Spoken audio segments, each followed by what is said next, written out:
প্রতি সেকেন্ড, প্রতি ঘন্টা, প্রতি মিনিট, প্রতিটা রাত, প্রতিটা দিন কে আনে? তাহলে সময় কার? তাহলে আল্লাহ আমাদেরকে বুঝার তৌফিক দান করেন। দয়া করে এই একটা কথাও আলহামদুলিল্লাহ সবক আপনি আপনার ইমামের সাথে সম্পর্ক করেন, স্থানীয় উলামায়ে কেরামের সাথে সম্পর্ক করেন, করে ছেলেদেরকেও বলি, বাবা আরে ভাইয়া তোমরা অধিকাংশ ছেলেই বাপ আজ সময়ের প্রেক্ষাপটে পুরা জীবন তোমরা নিজের হাতে তুলে নিছো। এটা তোমাদেরকে একদিন না একদিন তুমি কিংবা তোমার পরবর্তী জেনারেশন আফসোস করো, আফসোস করো। তোমরা চুল, চেহারা, লেবাস, পোশাক, আনন্দ, হাসি, কান্না, রুচি, পছন্দ, অপছন্দ, ভালোবাসা, বিরোধিতা, আবেগ, অনুভূতি, চালচলন, রাত দিন সব নিজের হাতে নিজেকে তুলে নিছো। আমার যেটা ভাল লাগে, আমার যেটা মন চায়, আমি যখন যেটা করতে ইচ্ছে হয়, মোবাইল দেখে দেখে, নারী দেখে দেখে, নায়ক, গায়ক, খেলোয়াড়, বিভিন্ন মানুষের, কাফের, মুশরিক, বেঈমান, ইহুদি, খ্রিস্টান, নাস্তিক, মুরতাদের আখলাক, চালচলন দেখে দেখে নিজের মতো করে তোমরা নিজেদেরকে সাজাচ্ছ, চালাচ্ছ। আল্লাহর কসম বাপ, নওজোয়ান, এর শেষ ঠিকানা জাহান্নাম।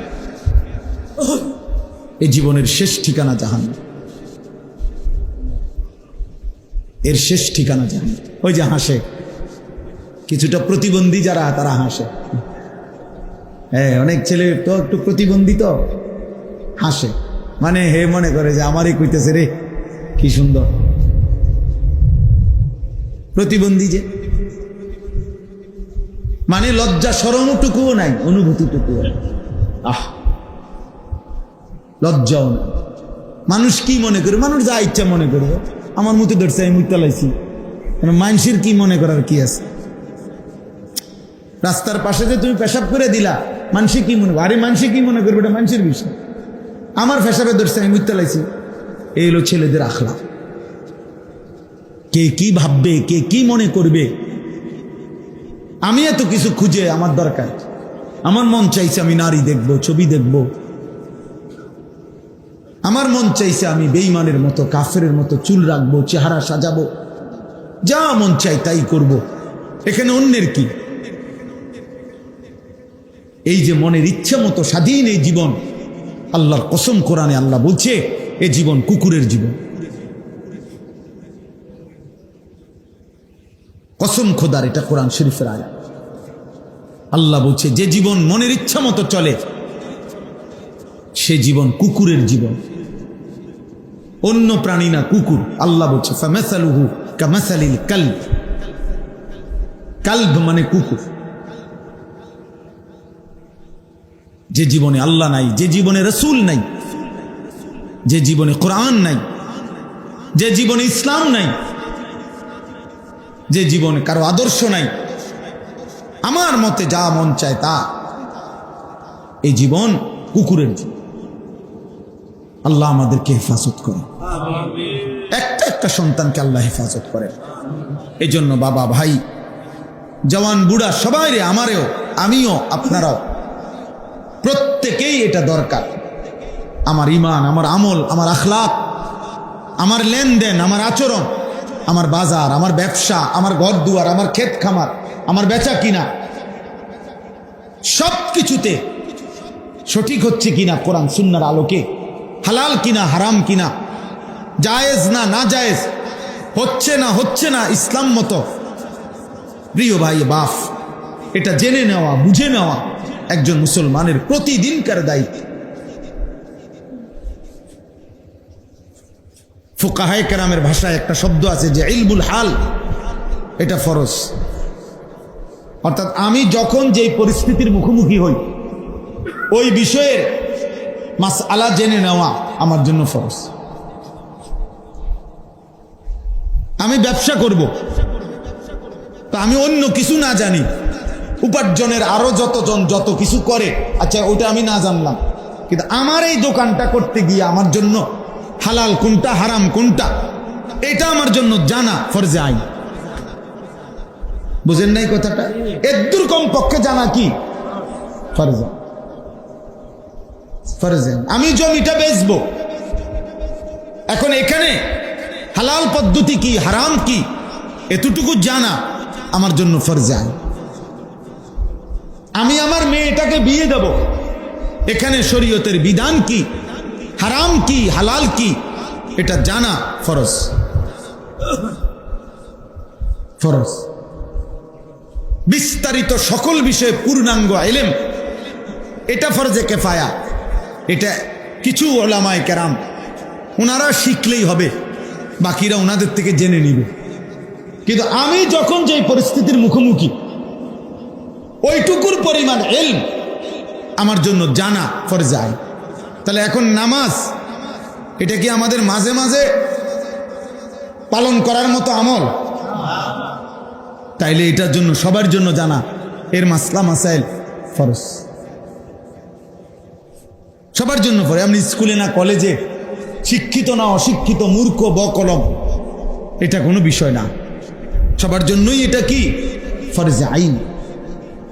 কোরআনুল কারীমের তেলাওয়াত শুধু আলেমদের জন্যই না, সকল মুসলমানের জন্য, তো সবার জন্যই কোরআন শরীফ শুদ্ধ করা ফরজে আইন। ফরজে আইন যেটা হালাল এটা সবার জন্য হালাল না শুধু হুজুরদের জন্য, যেটা হারাম এটা সবার জন্য হারাম না শুধু হুজুরদের জন্য। অতএব জানা দরকার। আল্লাহ তাআলা আমাদেরকে বুঝার তৌফিক দান করেন।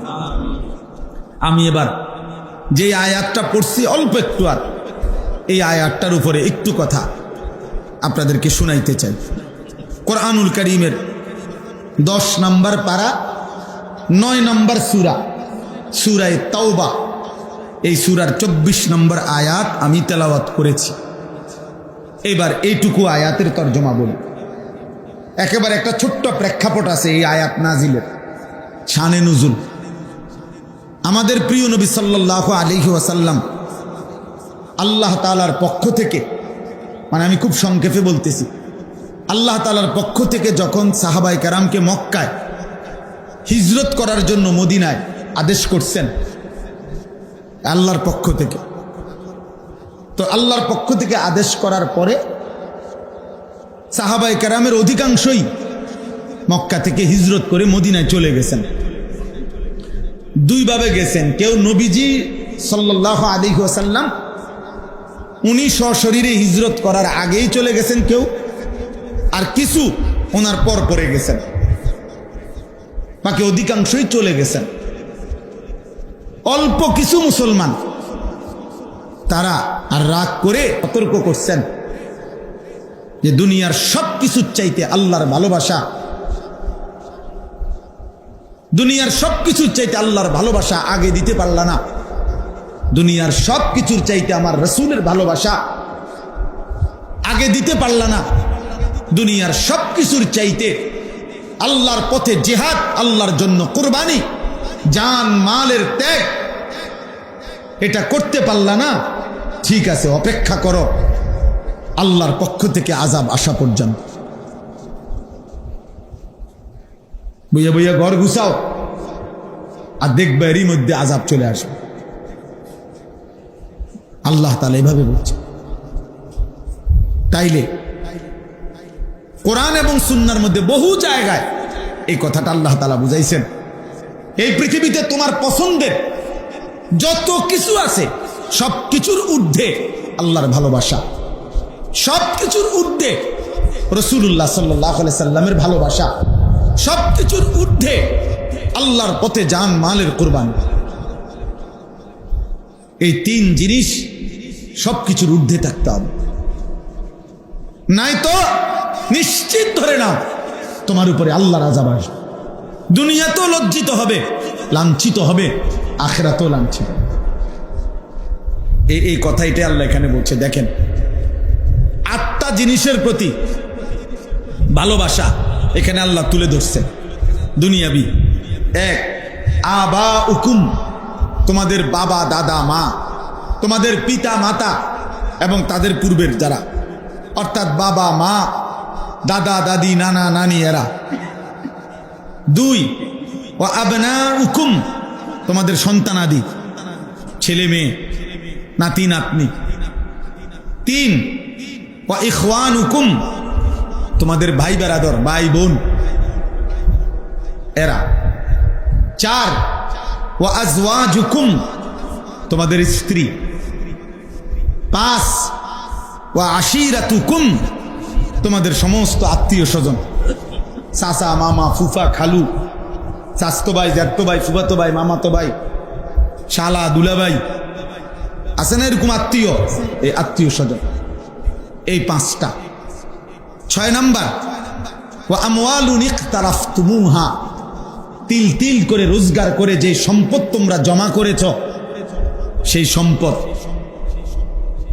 7 নাম্বার ওয়া তিজারাতুন তাখশাউনা কাসাদাহা, তোমাদের সেই ব্যবসা উপার্জন, চাকরি হোক আর ব্যবসা হোক, যেটা মনে মনে ভাবতেছো যদি তুমি ছেড়ে দাও ব্যবসাটা ধ্বংস হয়ে যাবে, চাকরিটা ধ্বংস হয়ে যাবে, এরকম পছন্দের যেটা তুমি ভয় পাও, যেটা এটা হেরে গেলে হারায় ফেললে ক্ষতি হবে তোমার, এরকম ব্যবসা উপার্জন। 8 নাম্বার ওয়া মাসাকিনু তারদাউনাহা, তোমাদের পছন্দের বাড়ি, ঘর, বিল্ডিং, দালান, ঘর, জমি। আর বাকি রয়েছে কি? আর কিছু বাকি রয়েছে?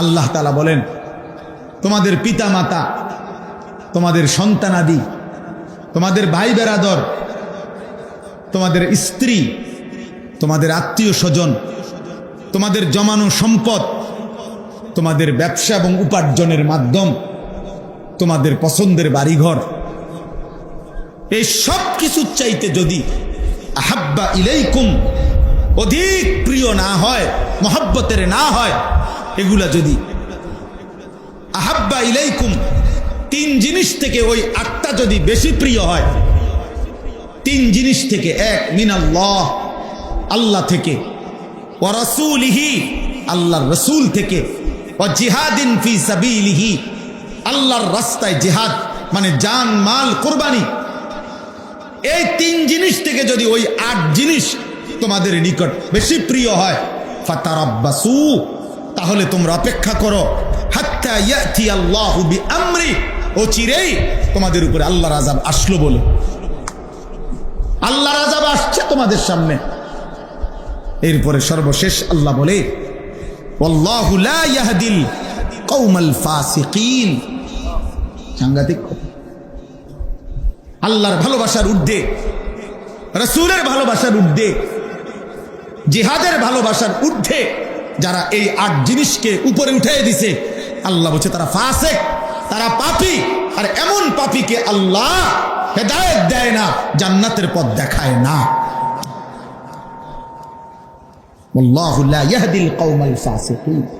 আল্লাহ যেন বলে ঠিক আছে ভাতে খা, তোর জান্নাত লাগবে না, তুই ভাতে খা, তুই বিল্ডিং এ কর, তুই বেটা উপার্জনই কর, যা ঘুমা, পেশাব পায়খানা কর, যৌন চাহিদা পূরণ কর, বউ বাচ্চা নিয়ে রং তামাশার ফুর্তি,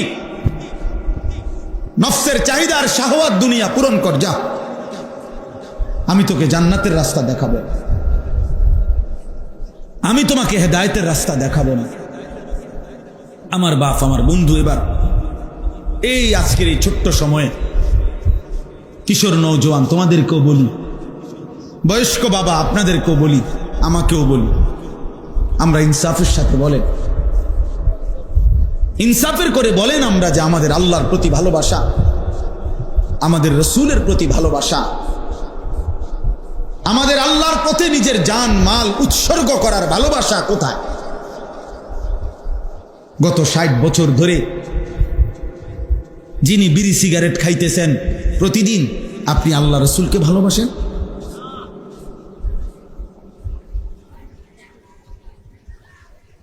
গত 60 বছর ধরে প্রতিদিন যিনি চা দোকানে, রঙিন টেলিভিশনে নাচ গান দেখেন, নাটক সিনেমা দেখেন, আপনি আল্লাহকে ভালোবাসেন?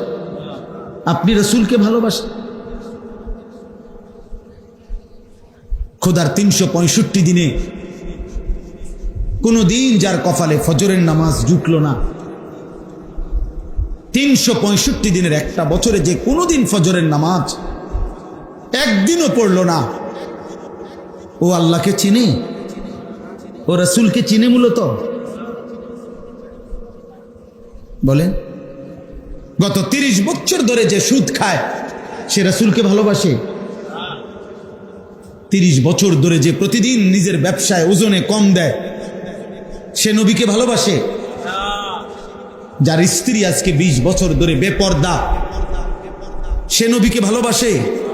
যার ঘরে প্রতিদিন রঙিন টেলিভিশনে নাচ গান নর্তকীর ছবি চলে, তার নাতি নাতনি ছেলে মেয়ে বিবি বাচ্চা নাটক সিনেমার নামে বেহায়া অসভ্যপনা উলঙ্গতা দেখে, হায় মুসলমান, সে যদি বলে আমি রাসূলকে ভালোবাসি, তার চাইতে বড় মিথ্যাবাদী আর কেউ হইতে পারে না।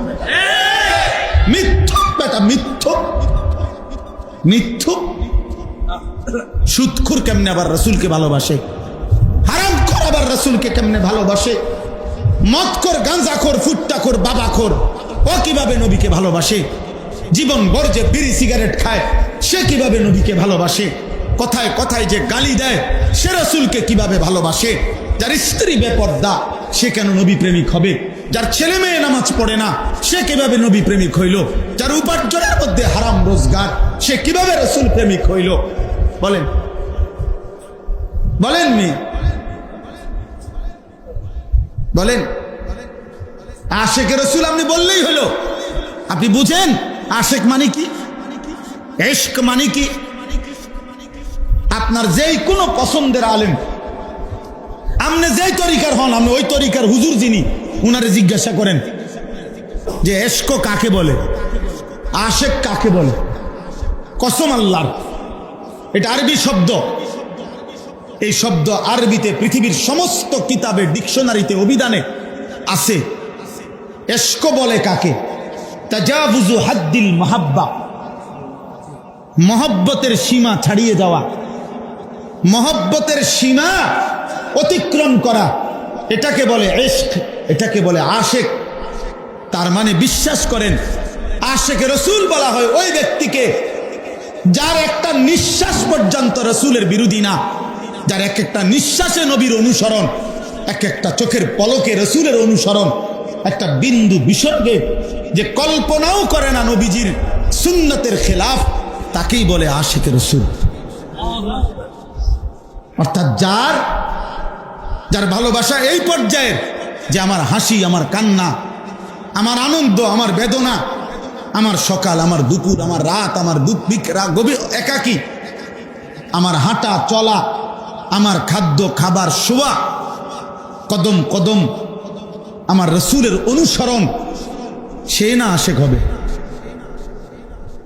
হ্যাঁ, এজন্য রবিউল আউয়াল মাসে, আমরা এই মাসেও বলি, অন্য মাসেও বলি, খোদার 12 মাস আমরা এক কথাই বলি, অনুসরণবিহীন ভালোবাসা হয় না। যে যত গালিয়ে দোক, ওহাবি বলুক আর ওহাবির আব্বা বলুক, ওহাবির যদি চাচাও কয়, দাদাও কয়, চাচতো ভাইও কয়, জ্যাঠতো ভাইও কয়, ওহাবির যদি দুলাভাইও কয়, তারপরও আমরা বলে যাব এটাই যে রাসূলুল্লাহ সাল্লাল্লাহু আলাইহি ওয়াসাল্লামের অনুসরণের মধ্যেই নবীজির ভালোবাসা। কারো ভালো না লাগুক, কারো ভালো না লাগুক, এটাই কথা, এটাই কথা। নকশে কদম নবী के है जन्नत के रास्ते, अल्लाह से मिलाते हैं सुन्नत के रास्ते। নবী মুহাম্মদ সাল্লাল্লাহু আলাইহি সাল্লামের কদমের নকশা অনুযায়ী যে চলবে সেই পথ তাকে জান্নাতে পৌঁছায় দেবে। আল্লাহ সে মিলাতে হে সুন্নত কে রাস্তে, আল্লাহর সাথে যদি কেউ মিলতে চায়, সাক্ষাৎ পেতে চায়, সুন্নতের রাস্তাই একমাত্র রাস্তা। অতএব শুধুমাত্র গায়ের জোরে অথবা আলাদা কিছু দিয়া, খিচুড়ি দিয়ে, বিরিয়ানি দিয়ে ভালোবাসা প্রমাণ দিলে হবে না।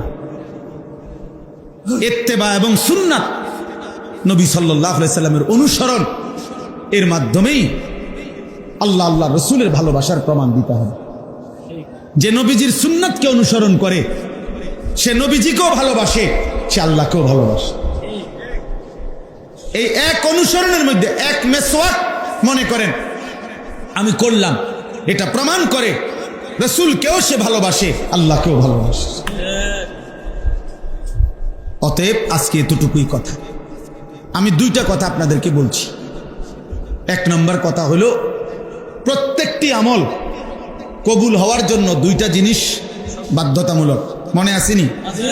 একটা কি? এক নাম্বার, কার জন্য হইতে হবে? কত ভাগ? আবার বলেন। 2 নাম্বার, ওই আমলটি কি হইতে হবে? বিশুদ্ধ।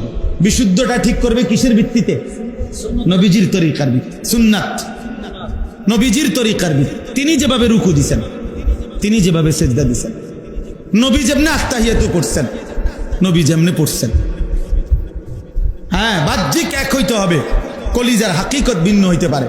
মানে নবীর দিলের কাইফিয়ত, নবীজির দিলের অবস্থা আপনার হবে না। কথা বুঝেন নাই? নবী যখন সাল্লাল্লাহু আলাইহি সাল্লাম আল্লাহর সামনে দাঁড়াইতেন, তখন উনার হৃদয়ে যা হতো, তিনি যখন সেজদা দিতেন ওনার কলিজায় যা হইতো, তিনি যখন আল্লাহকে ডাকতেন তখন তার চোখ দিয়ে যে পরিমাণ পানি ঝরত, ওইটা আমার কম হবে, ওটা হবে না। কিন্তু উচ্চারণ, পদ্ধতি, রুকু, সেজদা, সিস্টেম, এটা সমান সমান হইতে হবে। এটা সাহাবাদের মতো হইতে হবে। এটা নবীজি সাল্লাল্লাহু আলাইহি সাল্লামের অনুসরণ হইতে হবে। সাল্লাল্লাহু আলাইহি তেরি महबूब की या रब शबाहत लेके आया हो, हकीकत उसको तू कर दे, मैं सूरत लेके आया। খাজা আজিজুল হাসান মজজুব রহমতুল্লাহ আলাইহি এই ভারতীয় উপমহাদেশের একজন বড় বুজুর্গ ছিলেন, কিন্তু প্রথম জীবন তিনি জেনারেল শিক্ষিত ছিলেন। ইংরেজ আমলে সরকারি কালেক্টর অফিসের ডেপুটি ছিলেন। রেস্টরি অফিস যেটারে কয়, না না, কালেক্টর অফিস এটারই তো কয় নাকি? এটাই। অর্থাৎ সর্বোচ্চ ব্রিটিশ আমলে একজন মুসলমান, জেনারেল শিক্ষিত একজন মুসলমান ব্রিটিশ আমলে সর্বোচ্চ যেই পদে চাকরি করতে পারতেন, তখনকার আইনে উনি ওই পদে ছিলেন। সেই পদ থেকে তিনি সব ছেড়ে দিয়ে দাড়ি, টুপি, লেবাস, পাঞ্জাবি পরে আল্লাহওয়ালাদের খেদমতে হাকিমুল উম্মত মুজাদ্দিদুল মিল্লাত হযরত মাওলানা শাহ আশরাফ আলী থানভী রাহমাতুল্লাহ সোহবতে নিজেকে গড়ে তুলছিলেন, নিজের ঈমান আমল সুন্দর করছিলেন। তো ওনারে একদিন জিজ্ঞাসা করছেন যে, আজিজুল হাসান, আপনি হাসরের ময়দানে আল্লাহকে কি বলবেন? তো তিনি বলেন, আমি আমার নিজের দাড়িটা দেখাইয়া রব্বে করিমের সামনে বলবো, মাওলা, আপনার বন্ধুর সাদৃশ্য ধরতে চেষ্টা করছি, কলিজার হাকিকত তো পারি নাই, সুরত আমি ধরছি, হাকিকত আপনি নিজের দয়ায় দিয়ে দেন। তেরি মাহবুব কি ইয়া রব শাবাহাত লেকে আয়া, আপনার বন্ধুর শাবাহাত নিছি, সাদৃশ্য, হাকিকত উসকো তু কর দে, মাই সুরত লেকে আয়া হো। দিলটা আপনি দেন, বাহ্যিকটা আমি দিলাম, আমি চেষ্টা করলাম মাওলা। এজন্য নওজোয়ান ভাই, তোমাদের কাছে অনুরোধ, ভাইয়া, আখলাকের হেফাজত করো। এমন সুন্দর জীবন আর ফিরবে না রে বাপ। প্রিয় নওজোয়ান, নষ্ট হইও না রে বাপ। এই পৃথিবীতে কেউ তোমাদেরকে মনে রাখবে না, কেউ মনে রাখবে। এই 4-5 দিন আগে কুষ্টিয়ায় 2টা ছেলে, 10টা ছেলে একসাথে মোটর সাইকেল, বাইক রেস, রাস্তায় কে কত দ্রুত গতিতে মোটর সাইকেল চালাইতে পারে এটার প্রতিযোগিতা করছে। এর মধ্যে 2টা ছেলে, সব পত্রিকায় আসছে, একটা পিকআপের সাথে বাড়ি খায়া একদম টুকরা টুকরা হইয়া পিস পিস হয়ে গেছে, সারাটা রাস্তা ছড়ায় কুষ্টিয়াতে। নিজেদের হেলমেটের মধ্যে ক্যামেরা চলতেছিল, লাইভ, নিজের লাইভে, নিজের মোবাইলে, নিজের ক্যামেরায় পৃথিবীবাসী দেখলো করুণ মৃত্যু। হায় যুবক, আজ তোদের লাইভ দেখবে কে? আজ তোদের মোটর সাইকেল চালাবে কে? এই পৃথিবী আর কোনোদিন তোমাদের কথা মনেও করবে না। মাইলস্টোন স্কুল অ্যান্ড কলেজের ছেলেদের কথা আর এখন কারো মনে আসেনি? আজ এক সপ্তাহ আসেনি, 10 দিন। এই যে ঘটনা এটা ঘটছে, মনে হয় এটাও কারো পাবে না। স্বার্থপর এই দুনিয়া, কেউ মনে রাখেন। আমার ইমান, আমার সেজদা, আমার রুকু, আমার জিকির, আমার তিলাওয়াত, আমার সুন্নাতের অনুসরণ, আমার আল্লাহর সাথে সম্পর্ক, আমার নবীর সাথে সম্পর্ক, খোদার কসম এটাই মনে থাকবে, এটাই মনে রাখবে, এটাই স্মৃতিতে থাকবে, এটাই জমা থাকবে। আর হাসরের ময়দানে আল্লাহ বান্দার প্রত্যেকটা আমলের বিনিময় নিজ হাতে গুনে গুনে আল্লাহ হাতে তুলে দিবেন, বুঝায় দিবেন। ফেরেশতা বলবে, চলো বন্ধু, এ তোমার রুকুর প্রতিদান, এ তোমার সেজদার প্রতিদান, এ তোমার সুবহান আল্লাহর প্রতিদান। আররাফা লাহুম আররাফাহা লাহুম। কোরআন শরীফে আল্লাহ বলছে, বান্দার প্রত্যেকটি নেক আমলের বিনিময়ে সে কি নেকি পাইছে, পুরস্কার, আমি আল্লাহ আমার ফেরেশতা দিয়ে তার একটা একটা করে চিনায় দেব, চিনায় দেব, চিনায় দেব, আল্লাহু আকবার, চিনায় দেব। ইয়ারিফুনাহা। ফেরেশতা বলবে 2025 সালের 28শে আগস্ট রাত 10:30 বাজে ওই বাড্ডা বাজার জামে মসজিদের এক মাহফিলে ঠিক এত সেকেন্ডে তুমি একবার সুবহানাল্লাহ পড়ছিলা, এটা তোমার সেই পুরস্কার। এবং তুমি হাতে নিলেই দেখবা এখানে ম্যানুফ্যাকচার ডেট, উৎপাদনের তারিখ, মানে এই পুরস্কার এটা তোমার লাগে কখন রেডি হয়েছিল লেখা আছে। আররাফাহা আররাফাহা, তারিফ মানে পরিচয় করে দেবে, প্রতিটা পুরস্কার লেখা থাকবে, লেখা থাকবে। এই জন্য আমরা বোকা না। আমরা যারা সেজদা করি, 5 ওয়াক্ত নামাজ পড়ি, আমরা বেকুব না। তুমি ভাত খাইয়া বড় হইলে, আমরা চিরা খাইয়া বড় হয়েছি না। হ্যাঁ, নামাজিরা চিরা খাইয়া বড় হয় নাই, ভাত খাইয়াই বড় হয়েছে। কাজে তুমি চালাক আর আমরা বেওকুফ না রে বন্ধু। সমস্ত মিথ্যাবাদী, পাপী, নাফরমান, সমস্ত সুদখোর, ঘুষখোর, মদখোর, কিস্তিখোর, জেনাখোর, ব্যভিচারী, বেহায়া নারী, ওরাই মূলত বোকা, আহাম্মক আহাম্মক আহাম্মক। এগুলা ইমানদার বুদ্ধিমান, সেজদাওয়ালা বুদ্ধিমান, কোরআন পড়নেওয়ালা বুদ্ধিমান, সুন্নাত মাননেওয়ালা বুদ্ধিমান, আল্লাহ আল্লাহ রসুলকে যে কলিজা দিয়া ভালোবাসে সেই বিবেকবান, সেই বুদ্ধিমান, সেই বুদ্ধিমান। আল্লাহ আমাদেরকে তৌফিক দেন। আজকের এই মজলিস, আজকের এই মজমা আল্লাহ তাআলা কবুল করে নেন। আলহামদুলিল্লাহ রাব্বিল আলামিন।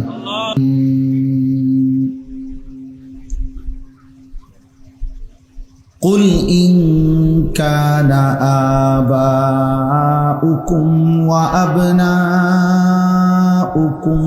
وإخوانكم وأزواجكم وعشيرتكم وأموال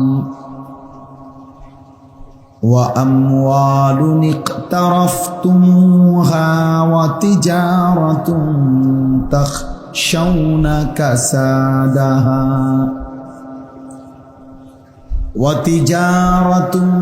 تخشون كسادها ومساكن ترضونها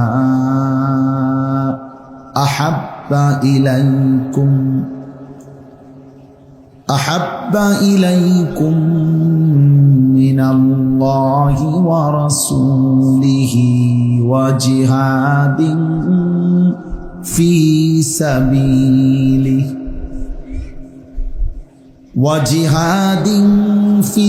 سبيله فتربصوا حتى يأتي الله بأمره والله لا يهدي القوم الفاسقين. صدق الله مولانا العظيم. وقال نبينا صلى الله عليه وسلم المرء مع من أحب.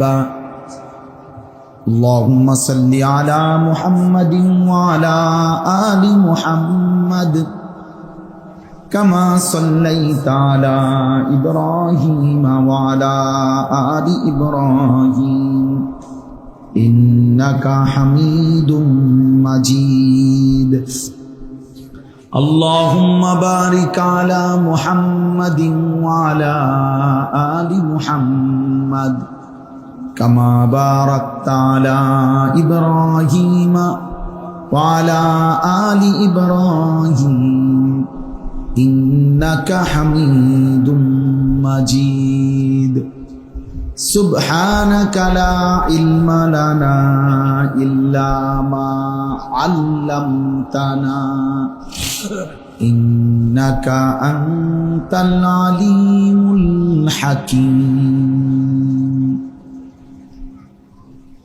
কোন থানা এটা? নবীনগর। আলহামদুলিল্লাহ, আল্লাহ পাক রব্বুল ইজ্জত জুল জালাল ওয়াল ইকরামের ফজল কারাম, রব্বুল আলামিনের অপরিসীম ইহসান, মেহেরবানি, দয়া, আল্লাহ তাআলা আমাদেরকে আজ 28 আগস্ট 2025 রোজ বৃহস্পতিবার বিবাড়িয়া জেলা নবীনগর উপজেলাধীন বাড্ডা বাজার জামে মসজিদ ও যুব সমাজের উদ্যোগে আজকের এই মুতাবাররাক ওয়াজ ও দোয়ার মাহফিল অনেক শ্রদ্ধাভাজন ওলামায়ে কেরামের উপস্থিতিতে আল্লাহ তাআলাই আমাদেরকে আসবার বসবার আল্লাহর জন্যই জমা হওয়ার তৌফিক দান করেছেন। আলহামদুলিল্লাহ। সবার কাছে বিনীত অনুরোধ, বিশেষ করে নওজোয়ান ছেলেরা সবাই মিলে প্রত্যেকেই এই হাতে ধরা যাদের মোবাইল, এই হাতে মোবাইল ধরে ভিডিও বা রেকর্ড করা একদম নিষেধ। আমি স্পষ্ট নিষেধ করলাম, এটা আমার আদেশ। এই জন্য একদম ঘড়ি ধরা, অল্প একটু সময়, সামান্য কিছু কথাই আমরা বলবো, যেন সবাই মিলে চোখের দিকে তাকায়া ওলামা একরামের দিকে তাকিয়ে শুনলে বরকত হবে। একটা জিনিস বাধ্যতামূলক, যে কোরআনুল কারীম থেকে যদি কেউ উপকৃত হতে হয় তাইলে অবশ্যই দুইটা শর্ত জরুরি।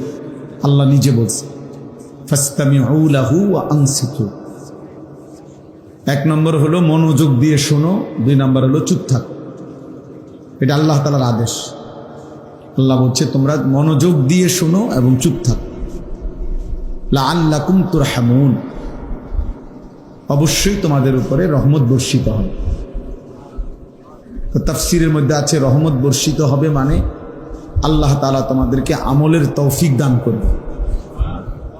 তাহলে কোরআন মতো আমল করা, আল্লাহ তাআলার হুকুম মতো আমল করা, এর জন্য আল্লাহর কথা, রাসূলের কথা মনোযোগ দিয়ে শোনা এবং চুপ থেকে শোনা, এটা জরুরি। এটা না হলে ওটা হবে না, আমলের তৌফিক হবে। এজন্য মোবাইল হাতে ধরে রাখলে মনোযোগ হয় না, দিল জমে না, অন্তরে কথা ঢোকে না, বারবার মোবাইলের প্রতি নজর যায়, ফলে মনোযোগ হয় না। এজন্য দয়া করে আবারও বললাম, এরপরে আমি কিন্তু দেখলে ধমক দেবো, উঠায় দেবো, তখন কিন্তু লজ্জা পাবেন। আর যদি কারো পছন্দ না হয় এমনি চলে গেলে ভালো। যদি বলেন আমি মোবাইল নামাবো, তো আপনি উঠে চলে যান, কোনো সমস্যা নেই। নির্দিষ্ট পরিমাণ শ্রোতা হইতে হবে, এটা কোনো জরুরি নেই। আমরা কোনো এটা নির্বাচনী জনসভা না যে অনেক জনসমর্থন দরকার, না। আল্লাহর কথা বলার জন্য একজন হোক, হাজার জন হোক, বরাবর একজনের জন্য সমান গুরুত্ব দেওয়া উচিত, 1000 জনের জন্য সমান গুরুত্ব দেওয়া উচিত।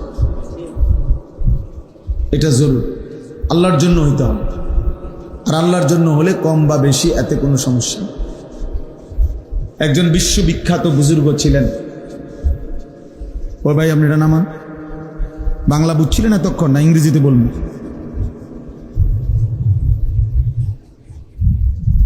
তেরামি করার সুযোগ নেই, আমি তো বলছি না, তো চলে যান, অসুবিধা নেই আমার। একজন বিশ্ববিখ্যাত বুজুর্গ হযরত ফুজাইল ইবনে ইয়াজ রাহমাতুল্লাহ আলাইহি, উনি বলছেন যেই কোনো আমল আল্লাহ তাআলার কাছে কবুল হওয়ার জন্য দুইটি জিনিস জরুরি, এবং এটাই বলছেন যে কোনো আমল আহসান। কোরআনুল কারীমে আছে আল্লাহ তাআলা বলছেন, আমি তোমাদের আমল দেখতে চাই আহসান, লিয়াবলুয়াকুম আইয়ুকুম আহসানু আমালা। তো কোনো আমল আহসান হবে কিভাবে? তিনি বলছেন যে দুইটি জিনিস যখন কোনো আমলের মধ্যে থাকবে তখন সেটা আহসান হবে। একটা হলো আখলাস, একটা হলো আসওয়াব।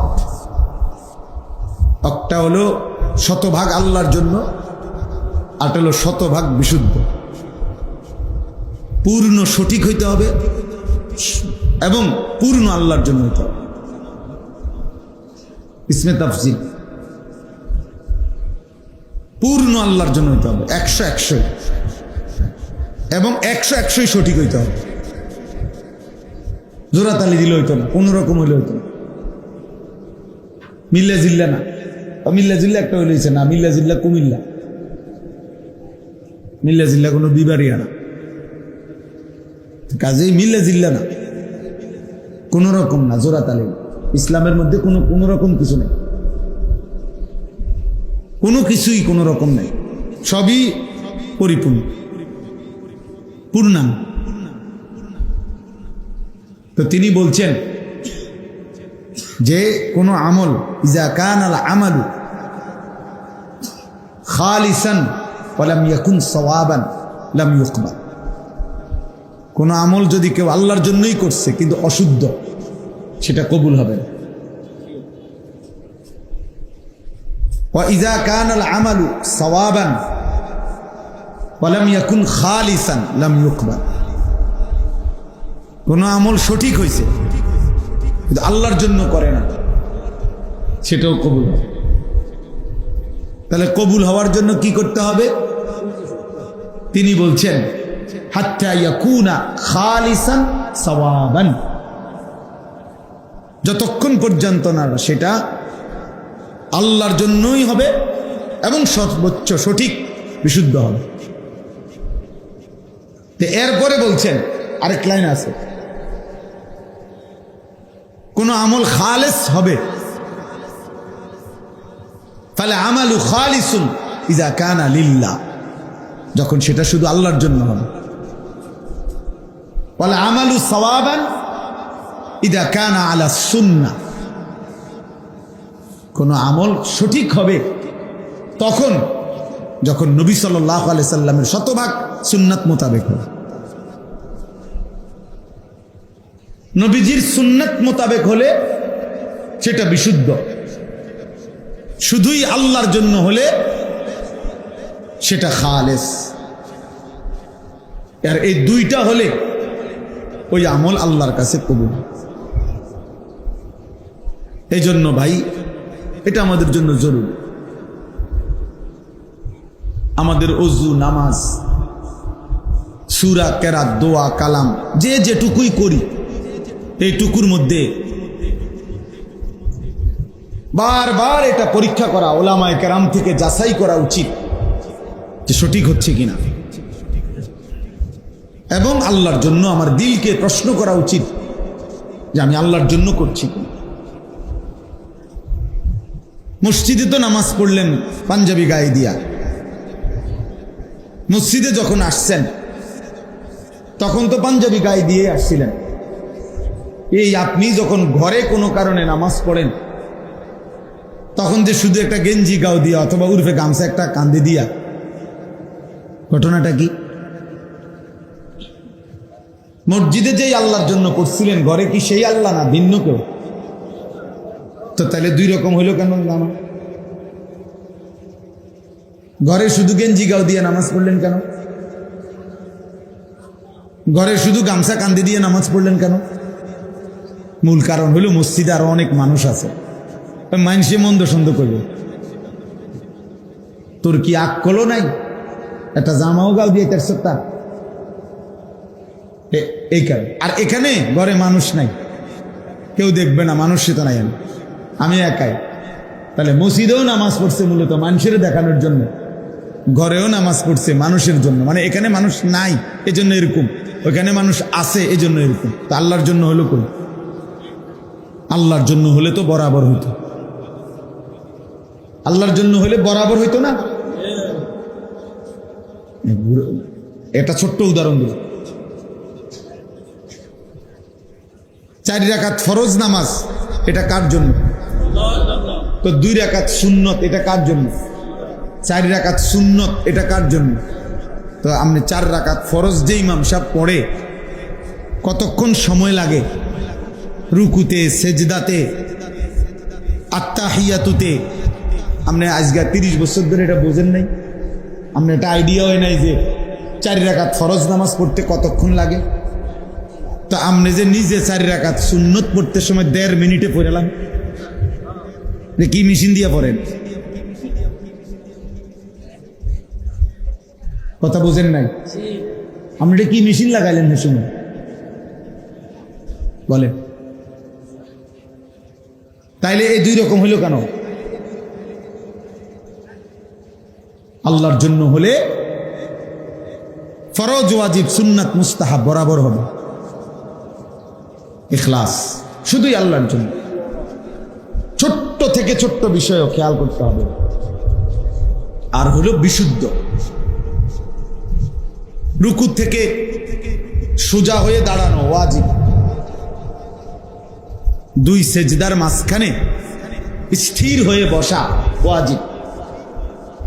অনেক বাচ্চা সারা আছে সেজদা একটা দিয়ে মাথা একটু উঠাইয়া আরেকটা সেজদা মারে, এমন নাই? তো মাঝখানে যে বসলেন না স্থির হয়ে, ওয়াজিব ছুটে গেলে নামাজ হয় না। এরুম নামাজ আরো 100 বছরও পড়লে, কাবা শরীফের ছাদেও যদি আপনি এরুম নামাজ পড়েন, আপনার নামাজ কবুল হবে না, হবে না, হবে না। দৈন্তান্নয় কান্না বলে যায় হয় না, যায় হইতো না, যায়ও হইতো না, কোন রকম হইলে হইব না, কোন রকম হইতো না। বলে নম্বর নইলে কিছু কম দিব না, নম্বরে দিতে না, এটা হইছেই না, কিছু এটা হইছেই না। বেটা 10ও পাইতেন না আপনি, 2 নাম্বারও পাইতেন না, 1 নাম্বারও না, এটা হয়ই নাই, কিচ্ছু হয় নাই, কিচ্ছু হয়। আল্লাহ তাআলা কোরআনে বলছে, যে নামাজের ফরজ ওয়াজিব নষ্ট করে সে নামাজকে নষ্ট করে। ফাখালাফা মিন বাদিহিম খালফুন আদাউস সালাহ। আদাউস সালাহ অর্থ হলো নামাজকে যে নষ্ট করে, আল্লাহ বলে জাহান্নামের সবচেয়ে নিকৃষ্ট গর্তে আমি তাকে ছুঁড়ে মারব।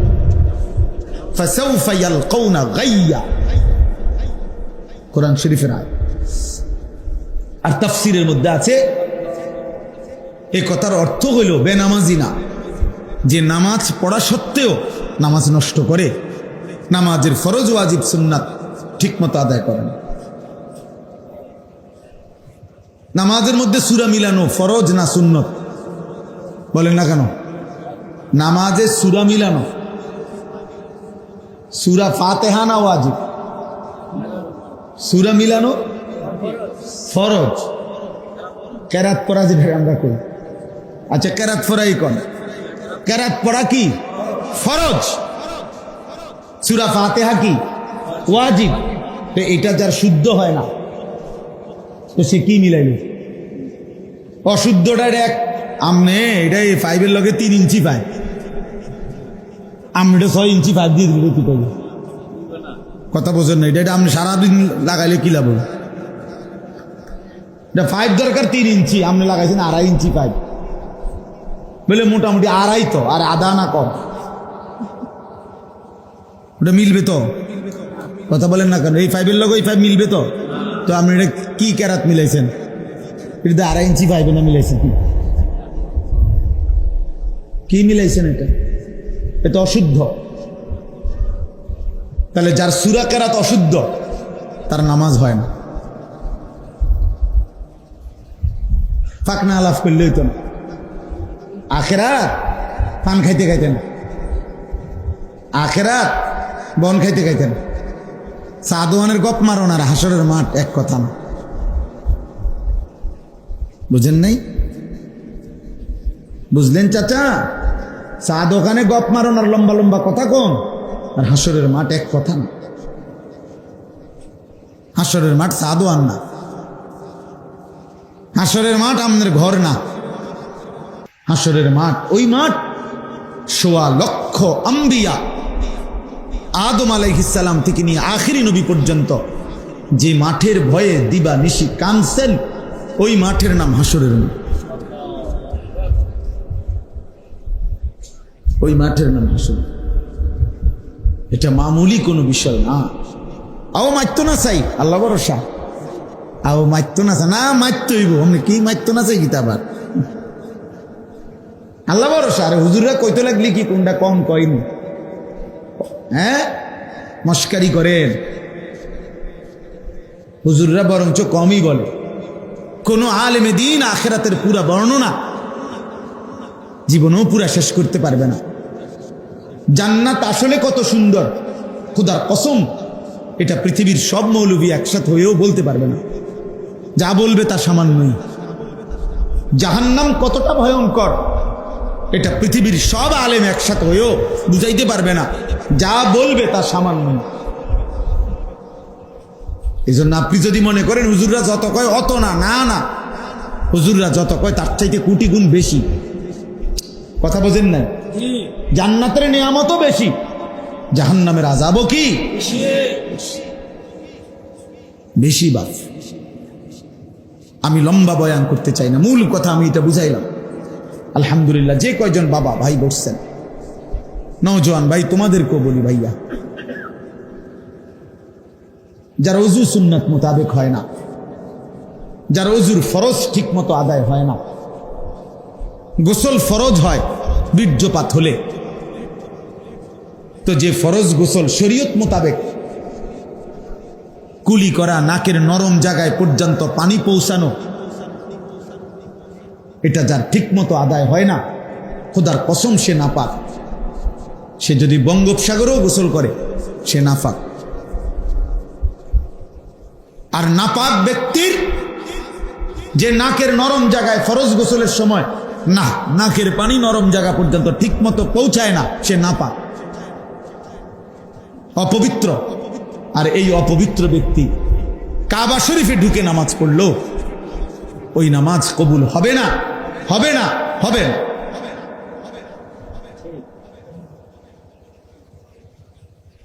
কোন আলেমে দ্বীন থেকে, কোন আলেম থেকে যদি কেউ এই নাকে পানি দেওয়ার এই পদ্ধতি শিখে না নেয়, কিয়ামত পর্যন্ত সে নিজে পারবে না। আমি চ্যালেঞ্জ করলাম।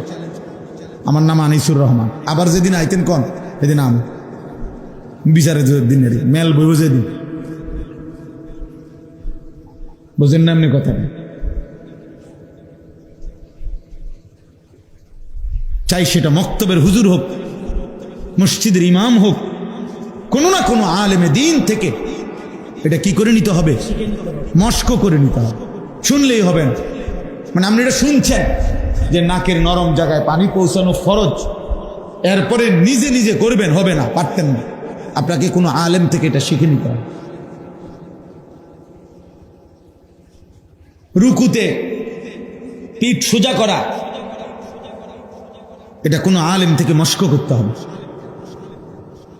রুকুর ফরজ, সেজদার ফরজ নিজে নিজে পড়লে হবে না। চেয়ারে বসে নামাজ পড়ে, রুকু দেয়, আপনার এমনি হাতের এদ্দুর বাইর করে রুকু, আর এদ্দুর বাইর করলে সেজদা। হ্যাঁ হ্যাঁ, ইদানিং রুকু দেয়, এটা রুকু। একদ্দুর হাত দিলে রুকু, আর এদ্দুর দিলে সেজদা। আমার বাপ দাদা 14 গোষ্ঠী কেউ শুনছিনি এরম রুকু সেজদা। কিরে ভাই, কেউ যদি রুকু সেজদা সরাসরিটা দিতে না পারে, তো এর ভিন্ন পদ্ধতি এইটা। এই এমনি হাত কদ্দুর বাইর করে রুকু, আর পুরো হাত বাইর করে দিলে এটা সেজদা। আমি অগণিত মানুষ দেখি এখন, আপনারা দেখে খেয়াল করে, যারা ওই চেয়ারে বসে নামাজ। আমি অনেককে চাচারে জিজ্ঞাসা করছি, চাচা এটা এরম করেন কা? রুকু সেজদা এটা কোত্থেকে শিখলেন? কয় দেখছি তো অনেকেই তো এমনি করে, দলিল হলো অনেকেই। ওই যে আমাদের একজন কুমিল্লার বক্তা আছে, রফিকুল্লাহ আফসারি সাহেব, ওনার এক বয়ান উনি কইছে 11টা কিতাব, এর মধ্যে এই দেখ আর একটা হইল অসুবিধা কি, এইটা একটা কিতাব, অসুবিধা কি, এইটাও একটা কিতাবের নাম, মানে এইটা একটা কিতাব যে অসুবিধা কি, কথায় কথায় কি করে কয় অসুবিধা কি, এই অসুবিধা কি কিতাবের মধ্যে রাখাইছেন না বাপ, মস্কারি করলে হবে না। যাই হোক, আমি কথাটা এই জন্য বললাম, দুই জিনিস বুঝাইলাম। এক, হতে হবে কার জন্য? কত ভাগ বলেন না, কত ভাগ? আনা আগনা শুরাকা'i বি, হাদিসে কুদসিতে আছে, আল্লাহ বলেন আমি এক বিন্দু এক জাররা শিরিক থেকে মুক্ত। আনা আগনা শুরাকা'i বি, আমার সাথে এক বিন্দু শরিক করা থেকে আমি মুক্ত। আল্লাহ বলেন 99 ভাগও যদি কেউ, 99.5 ভাগও যদি কেউ আমার জন্য করে, আর এক ভাগের 4 ভাগের 1 ভাগও যদি আমি ভিন্ন অন্য কাউরের জন্য, গায়রুল্লাহর জন্য, অন্য কাউরে দেখাবার জন্য কোনো আমল করে, খুদার কসম আল্লাহ বলেন আমি পুরাটাই ছুঁড়ে ফেলে দেই, আমি এক সুতাও নেই না। বিশুদ্ধ হাদিস। আখিরাত মস্কারি না,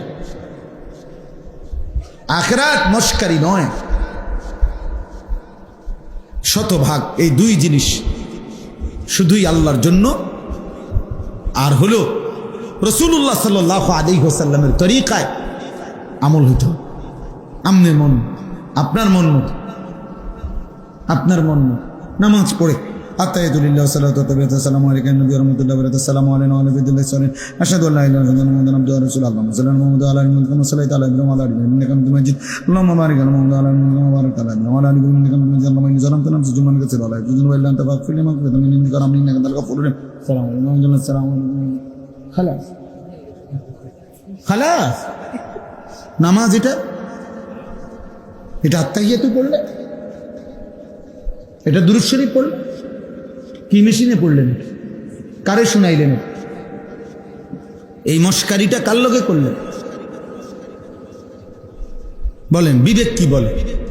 পৃথিবীতে কোনো মানুষের সামনে যদি আপনি এত দ্রুত গতিতে কথা বলতেন, সে পছন্দ করত? তো মহান আল্লাহ পাকের সামনে এটা কি করলেন বলে? সুবহানাল্লাহ সুবহানাল্লাহ সুবহানাল্লাহ সুবহানাল্লাহ সুবহানাল্লাহ সুবহানাল্লাহ সুবহানাল্লাহ সুবহানাল্লাহ আলহামদুলিল্লাহ আল্লাহু আকবার। কি তাসবিহ বলে? 100 দানার তাসবিহ 30 সেকেন্ডও লাগে না। এটা কি তাসবিহ বলে?